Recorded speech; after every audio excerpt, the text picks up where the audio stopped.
सरंबा येथे कांद्याच्या पिकात अफूची शेती, एकाला अटक. पोलिसांच्या या कारवाईत 44 लाखांचा मुद्देमाल जप्त.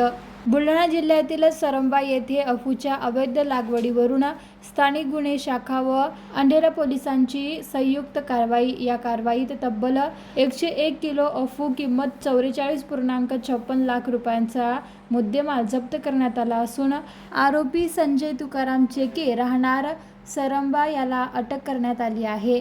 प्राप्त माहितीनुसार 30 मार्च रोजी स्थानिक गुन्हे शाखा प्रमुख प्रताप बाजड यांच्या मार्गदर्शनाखाली अंधेरा पोलीस स्टेशनचे ठाणेदार रुपेश शकरगे यांच्या पथकाने छापा टाकला असता कांद्याच्या पिकात अफूची लागवड केल्याचे दिसून आले.